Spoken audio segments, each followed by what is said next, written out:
All right, hey class, Mr. Nelson here.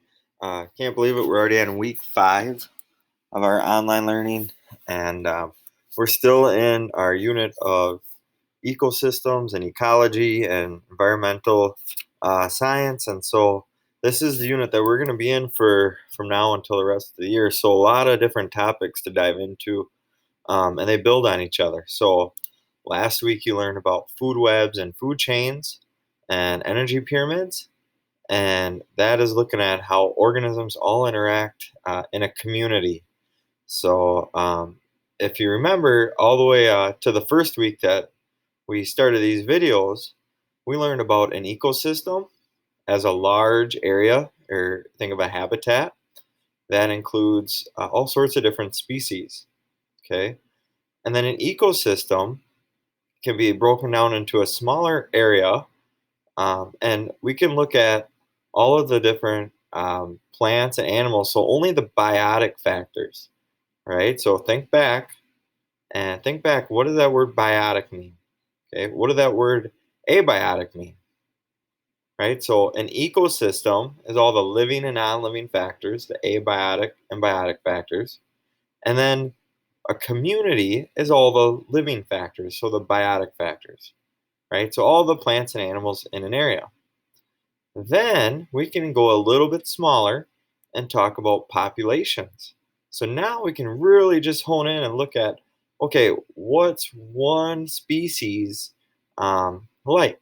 Okay, what's the population of one species? Okay, so populations deal with, let's say, a species of white-tailed deer, maybe a species of rabbit, maybe it's people, humans, right? So population of humans in an area. So that is what the word population means. And so in ecology, we can study all of those different levels.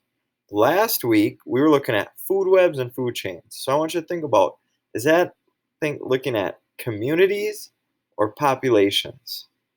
Food webs and food chains, communities or populations? Right, it's a community because we have more than one species that are feeding together. Okay, so in this chapter, we're going to go into populations and communities and talk more about how living things interact. Um, One of the assignments that you have is to go on a nature walk, to get out and whether it be in your backyard or a wooded area or a park, and to try to observe as many organisms as you can. And then we're going to use that now and later to start thinking about what are the different interactions that are going on. And we've learned now about food chains and how they get their energy. So I want you to create a food chain, and hopefully you can make it into a food web and have more than one chain together to tell me how they get their energy, so how they feed. Okay, so as you go out and as you dive into that, I want you to be thinking also about this video that you're going to watch. And this video is about populations now. And so if we were just to look at, think about it as a scientist, you go into the woods. Let's say you go into the woods and you're really interested in just wanting to learn about white-tailed deer. And maybe you like to fish. Maybe you're really interested in, you like to catch walleye. Okay, I mean, you like to eat walleye, you want to catch them. And let's say you're really interested in what's the population of walleye on a lake. Really important because scientists and those are that work with our Department of Natural Resources, they have to answer these questions. They have to study these questions for their job. Very, very important because for people, for hunting and fishing, we really depend on the decisions that are made. Because, for example, what would happen if deer, right? If there's nothing that would limit the population of the deer, okay? Can you imagine that all the deer they would become overpopulated, and then they could eventually starve, and they would destroy other grasses and everything below them. Okay, what about a fish, right, in a lake? Okay, um, if certain fish do not have predators, right, and they were not eaten, right, they would overpopulate a lake. They could take that over. So population studies, right, is very important, and people in the Department of Natural Resources and those that are scientists, they are really studying this because if a population grows out of control, right? If it's overpopulated, then that can have some big effects. All right. So um, go ahead and just take this in, replay this if you need. But I'm going to hit play here, and afterwards we can discuss. I can't move over. You move over.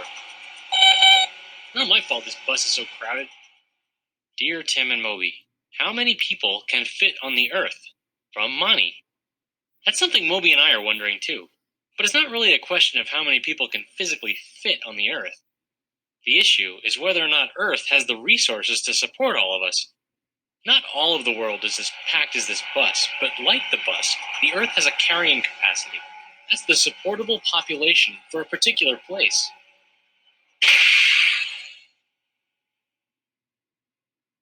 That's a relief. A population is the total number of individuals of a particular species in a particular area. Our planet can only support so many populations at once. Our species, Homo sapiens, came on the scene a couple 100,000 years ago. The human population grew little by little, but then, 200 years ago, everything changed. The population exploded, and the Earth is having trouble keeping up. We're using up natural resources like fossil fuels and producing a whole lot of waste. And human activities like clearing forests have a harsh effect on our animal populations. Why did the population explode? Well, around that time, there were many improvements in medicine, sanitation, and nutrition. More people started living longer, and more babies survived to become adults. These adults had more babies, and so on. Usually for a species, this is a good thing, but as far as resources go in some areas, humans are really starting to push the limit. Right now, the human population is a whopping 7 billion people or so, and that number gets bigger every minute. It's expected to pass 8 billion in the 2020s and 9 billion in the 2030s. In order to support all those people, we're really going to need to make some changes. Well, there are plenty of things that we can do to reduce the amount of resources human beings are using. We can reduce our water and electricity consumption, stop over packaging factory products, and work on alternative energy sources like solar power and wind power. There you go. Recycling is a great way to reduce the amount of resources we use.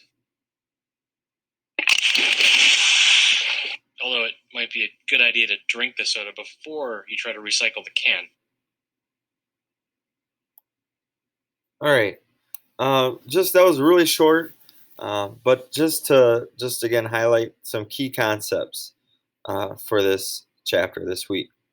Population growth, right? They talked about people.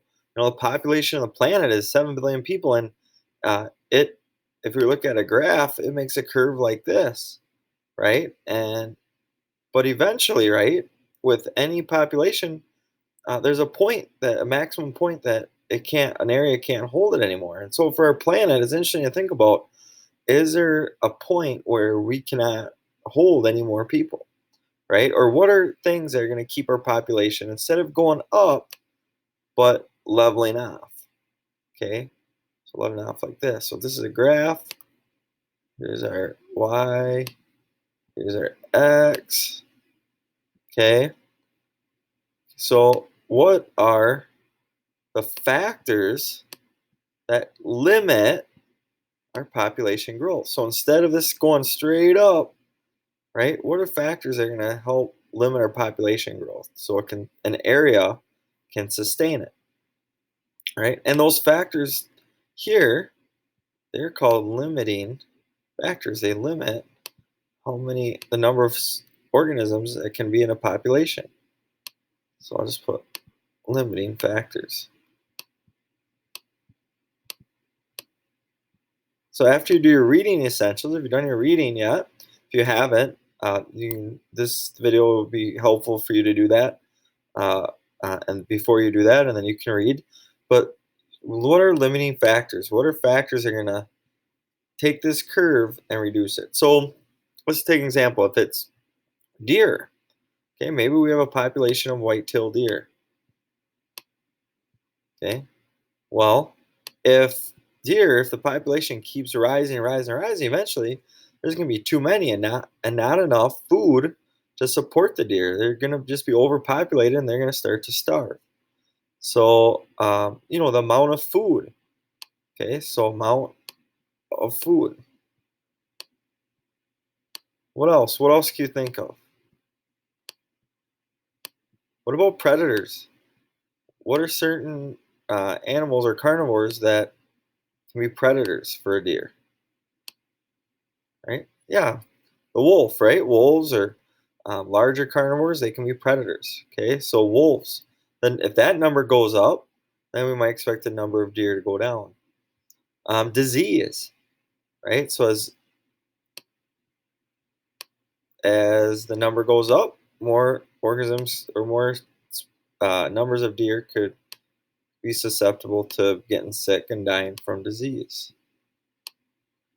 Okay, amount of food, put predators, a little hard to see, right? So those are all things that are called limiting factors, right? Now the actual number, right over here, if this is like, let's say we have 1,000, okay? So we actually have a number here. Where this line is at, where it goes down, that's called the carrying capacity. Carrying capacity. So think about what that means, right? A capacity means maximum, right? If there's a capacity for a room or the capacity on the bus, that's the maximum number that can be held. So in our environment, in our ecosystem, our area, right, the maximum number that is healthy for the deer to survive and other organisms is called the carrying capacity, right? Like the organism is carrying that amount of deer. All right, so I know the notes got a little sloppy here, but hopefully that kind of helps you make sense with your reading as well. Okay, we're gonna dive into this a little bit more as we build, but you guys are doing great. I really challenge you again to get out in your nature walk. We got some beautiful weather now, and get outside, record your observations, and then later we can ask some more questions about, okay, what are some specific populations of species that you're seeing out there? But for now, I want you to do the reading essentials, watch this video. Also, we have that Bill Nye video this week, and then work on that Nature Walk project so you can get outside and make some observations. All right, you're doing great. Keep up the good work.